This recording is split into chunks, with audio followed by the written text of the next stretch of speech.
Pode ser com força, assim, então também não vai estragar o mouse, ou a tela do celular, né? Não estraga a unha, não tem problema.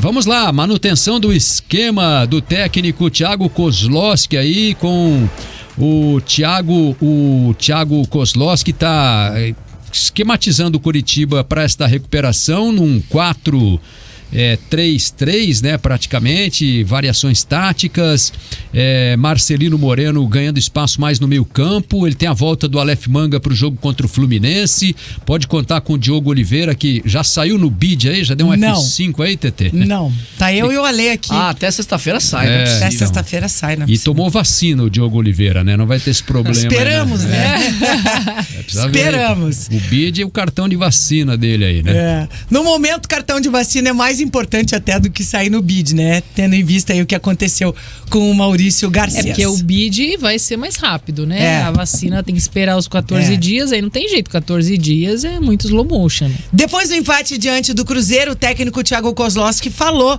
da manutenção do esquema com 2 zagueiros, que está bem satisfeito com o que o time vem representando justamente jogando nesse esquema. E aí, foi perguntado para ele com relação às mudanças à meia cancha, né? O Matheus Bianchi, até eu vi nas redes sociais, se eu não me engano, acho que foi no Gigante de Concreto, no Instagram do Coxa, tinha um meme assim, uma figurinha: fila para pedir desculpas para o Matheus Bianchi e a outra, fila para não pedir, né? E o não pedir tava vazio. A verdade é que o futebol do Matheus Bianchi realmente vem evoluindo e vem surpreendendo o torcedor cada vez mais parece que ele tá se sentindo à vontade na meia cancha do Coritiba, jogador que veio como reforço do time do Maringá. E na entrevista coletiva depois do jogo diante do Cruzeiro, o técnico Thiago Kozlowski, inclusive, ressaltou isso, sobre esse meio de campo, sobre agora parece que o Coritiba tem um corpo no meio de campo, né? Tem uma movimentação muito maior que não estava acontecendo quando o técnico Zago estava no comando da equipe, até porque o Zago jogava com 3 zagueiros, e aí esta nova formação deu certo. Já são 3 jogos na nova formação, 3 jogos sem derrota, e o técnico do Coritiba falou da importância da manutenção do esquema e também ressaltou a presença e o momento que vem vivendo o Marcelino Moreno. Nós tivemos que adaptar jogadores de outras posições no meio, para que a gente tenha uma oxigenação durante o jogo, né? Para não deixar... Porque o meio, quem controla o meio é onde as coisas acontecem, né? Então é importante esse setor do campo, você tá sempre disputando e jogando, enfim, né? Nós tivemos não mudamos muito as peças e tivemos principalmente o tripé de meio, que é uma situação importante, né? O Moreno vem fazendo um grande trabalho ali. E aí, se você reparar bem, dentro do sistema, quando o nosso lateral esquerdo passa, ele joga o Marcelino para uma situação onde ele consegue atuar bem no meio campo, né? Evolução do Marcelino Moreno na meia cancha do Coritiba. É claro, a gente já falou isso aqui diversas vezes. No começo do ano, com o técnico português Antônio Oliveira, o Moreno não teve muitas oportunidades. Com o Zago, ele começou a ser colocado depois que o Coritiba comprou 50% dos direitos do atleta. E aí, depois que ele passou a ser, entre aspas, um investimento da casa, aí sim ele ganhou a posição como titular. Mas não adianta ganhar a posição de titular e não aproveitar. A realidade é que o Marcelino Moreno vem jogando muito e a torcida Coxa Branca tá feliz com o camisa número 10. Outro comentário que apareceu nas redes sociais é assim, ó: Marcelino Moreno e Islame. Você já pensou, se os dois ficarem amigos, daí já era, né? Essas contratações eu acho que trazem o Coritiba para uma outra prateleira ali no futebol, né? Passa a ser um time mais competitivo, pelo menos na prancheta, pelo que a gente tá vendo. É lógico que existe uma expectativa enorme, como existia no início da temporada, e na prática a gente viu outra coisa. Mas eu acho que no momento que o Coritiba vive, em que o elenco, mesmo limitado, se encaixou, né?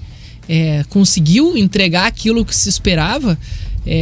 Então, obviamente que o torcedor está otimista nesse momento, né? De ver um Coritiba que consiga ter mais regularidade no Campeonato Brasileiro. É o básico que o Coritiba vai precisar para conseguir se manter na primeira divisão. Porque a gente estava até comentando aqui, né? O Coritiba vai precisar somar muitos pontos. E vai ter praticamente um turno apenas para fazer isso. Tudo que não fez, o problema foi o que ficou para trás, né?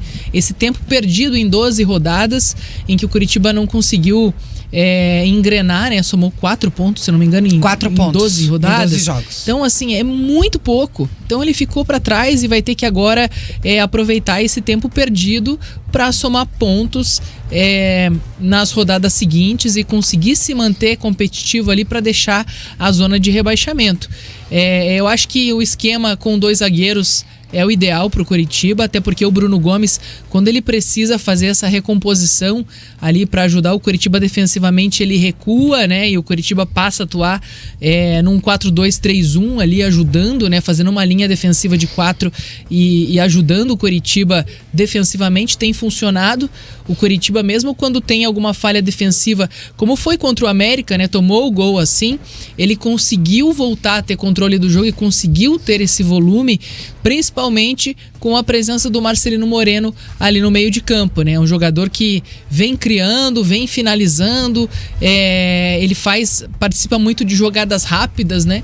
Então o Curitiba tem conseguido ser mais produtivo ofensivamente, tem criado oportunidades para isso, e eu acho que o grande jogo, né, que foi a melhor participação do Curitiba até agora, o placar não acabou sendo o reflexo do que o Curitiba produziu, mas foi a última partida, né, lá no Independência, em que o Curitiba foi superior ao adversário, mesmo tendo posse de bola muito equilibrado ali, né? Às vezes até o adversário tendo um pouquinho mais de posse de bola, mas o Curitiba, quando estava com a bola, ele era mais eficiente, ele errava menos, ele conseguia criar situações de perigo com muito mais facilidade.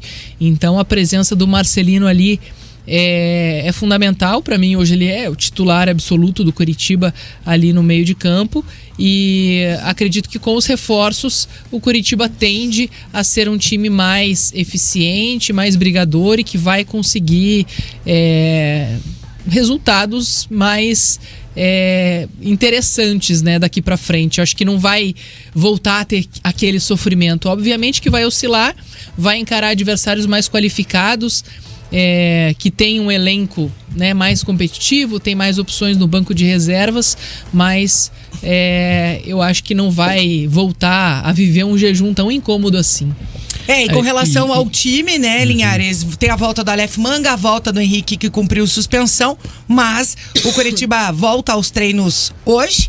E aí, acho que com calma, no decorrer da semana, o técnico Thiago Kozlowski vai pensar aí na equipe que vai armar para encarar o Fluminense. Mas eu acho que não deve mudar muito, né? O esquema, principalmente, não vai mudar mais, né? Ele já falou. Na entrevista coletiva, acho que depois volta do Cruzeiro, o Aleph Manga naturalmente e o Henrique também na zaga. O Coritiba está nesse momento com 24% de aproveitamento, né? Com os pontos que conquistou nessas 15 rodadas. No ano passado, o Coritiba ficou em 15º lugar com 36% de aproveitamento. O Cuiabá, que foi o primeiro time que escapou com 41 pontos, teve 35%. E o Ceará, que foi rebaixado com 37 pontos, teve 32% de aproveitamento. Então eu acho assim que o Coritiba ele tem que fazer uma campanha agora para subir esse aproveitamento de 24% para essa faixa aí de 35%, 36% de aproveitamento, né? Que é difícil, porque se você for levar a soma dos pontos com o número de jogos, pontos disputados e tal, não é uma conta muito simples, né? O aproveitamento por enquanto é baixo. Então, para escapar, o Curitiba tem que chegar nesse nível de aproveitamento, que é aquela história que a gente falou aqui depois das 2 vitórias e o empate, né, contra o Cruzeiro. O Curitiba, em 9 pontos, ele conquistou 7, né? Então teve um percentual de aproveitamento de um time que briga pelo título, né? Um time que em 9 pontos ganha 7 é um time que está lá em cima, que tem um aproveitamento de 60 e poucos por cento, de 70%, né? Que é a pontuação que você precisa alcançar para brigar no título. Então o Curitiba tem que manter essa média de aproveitamento de pontos aí, né? De pelo menos 50%, né? Então, assim, 50% dos pontos que restam, porque o Curitiba tem 23 rodadas, são 69 pontos em disputa. Ele precisa conquistar em torno de 35 pontos, né? para conseguir escapar. Ele tem 11 pontos agora, você chegaria naquele número mágico de 45, 46. Claro que pode escapar com menos, né? Mas eu acho que o pensamento com 38, seria... né? Por outro fez lado, 42 e escapou tranquilo, entre aspas, né? Com 2 rodadas de antecedência. Por outro lado, eu venho trazendo aqui semana a semana, né, de acordo com a Universidade Federal de Minas Gerais, a probabilidade de rebaixamento. Depois desses 3 jogos sem perder, o Coxa, que já chegou a ter 94% de chances de rebaixamento, Coritiba aparecendo com 65%. Tá alto pra caramba. Não, tá alto. Não, tá alto. Mas é que eu acho que a probabilidade matemática, ela trabalha friamente com números. Números de rodada a rodada. Ela não vai trabalhar, por exemplo, com essa variação de adversário que o Coritiba vai encarar, né? Ele encarou o adversário que estava ali na briga contra o rebaixamento e daí vai encarar o líder do Brasileirão. Então, assim, esse tipo de coisa não entra... O cálculo de probabilidades engloba ali jogos em casa, jogos fora, né? A chance de você ganhar em casa, a chance de empatar, de perder. Então, tudo isso entra nessa conta aí, né? É tudo muito subjetivo. Claro que é um número, assim, assustador pro torcedor, né? Olha, 65% de chance de cair, já foi 94%, então, quer dizer, é um cenário bem mais otimista nesse momento.